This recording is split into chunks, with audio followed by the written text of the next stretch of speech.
Hi, എനിക്ക് സ്ഥിരം വരുന്ന ഒരു ക്വസ്റ്റ്യൻ ആണ്.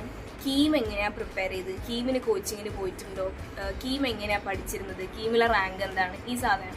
അപ്പം എനിക്കറിയില്ല, ഞാൻ ഇടയ്ക്കിടയ്ക്ക് പറയാറുള്ളതാണിത്. പക്ഷെ ഇപ്പോഴും കുറച്ച് പേര് ചോദിക്കുന്നുണ്ട്. കീമിന് അങ്ങനെ സ്പെസിഫിക്കലി ഒരു കോച്ചിങ്ങിൻ്റെ ആവശ്യമുണ്ടെന്ന് ഞാൻ വിശ്വസിക്കുന്നില്ല. കാരണം കീമിൽ ടോപ്പേഴ്സായി വരുന്ന മിക്ക ആൾക്കാരും JEE മെയിൻസ് അല്ലെങ്കിൽ JEE അഡ്വാൻസ്, JEEൻ്റെ കോച്ചിങ്ങിന് പോകുന്നവരോ അല്ലെങ്കിൽ വേറെ ഏതെങ്കിലും എൻട്രൻസ് പ്രിപ്പറേഷനിലൊക്കെ ഇരിക്കുന്നവരായിരിക്കും. ഫസ്റ്റത്തെ ഒരു 10 റാങ്ക് അങ്ങനെയൊക്കെ വരുന്നത്. അപ്പം അവർ കൂടുതലും NITസിലേക്ക് ആയിരിക്കും പോകുന്നുണ്ടാവും, NIT അല്ലെങ്കിൽ IITസിലേക്ക് ആയിരിക്കും പോകുന്നുണ്ടാവും. പക്ഷെ അവർ കീമും അറ്റംപ്റ്റ് ചെയ്യും. ആൻഡ് പിന്നെ എനിക്ക് തോന്നുന്നു +1 +2 മാർക്ക് അത്യാവശ്യം നല്ല രീതിക്ക് നമുക്ക് മാർക്ക് ഉണ്ടെങ്കിൽ കീമിന് നമ്മൾ അത്യാവശ്യം കുഴപ്പമില്ലാതെ +1 +2 അത്യാവശ്യം പഠിച്ചുകൊണ്ടാണല്ലോ നമുക്ക് നല്ല മാർക്ക് കിട്ടിയത്. അപ്പോൾ കീം എൻട്രൻസിന് നമുക്ക് കെമിസ്ട്രി, ഫിസിക്സ്, മാത്സ് ഒക്കെ അത്യാവശ്യം നമുക്ക് അറ്റംപ്റ്റ് ചെയ്യാൻ പറ്റും.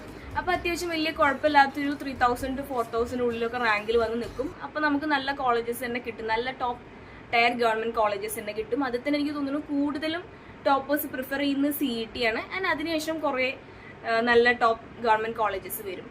ആൻഡ് ഓരോ ഡിപ്പാർട്ട്മെൻറ്റിൻ്റെ കട്ട് ഓഫ്സ് ഉണ്ടായിരിക്കും. അതായത് ഓരോ കോളേജിലും ഒരു കട്ട് ഓഫ് വരുന്നുണ്ട്. ഓരോ കോളേജിൻ്റെ ഡിപ്പാർട്ട്മെൻറ്റ്സിലേക്ക് മെക്കാനിക്കൽ, ഇലക്ട്രിക്കൽ, സിവിൽ, എല്ലാ എഞ്ചിനീയറിംഗ് ഡിപ്പാർട്ട്മെൻറ്റ്സിലും ഒരു കട്ട് ഓഫ് വേറെ വരുന്നുണ്ട്. അപ്പോൾ ലാസ്റ്റ് റാങ്ക് ഡീറ്റെയിൽസ് നിങ്ങൾക്ക് സൈറ്റിൽ പോയി കഴിഞ്ഞാൽ ഓരോ കോളേജിൻ്റെ വെബ്സൈറ്റിൽ നോക്കിക്കഴിഞ്ഞാൽ തന്നെ PDF ഫോർമാറ്റിൽ തന്നെ കിട്ടും.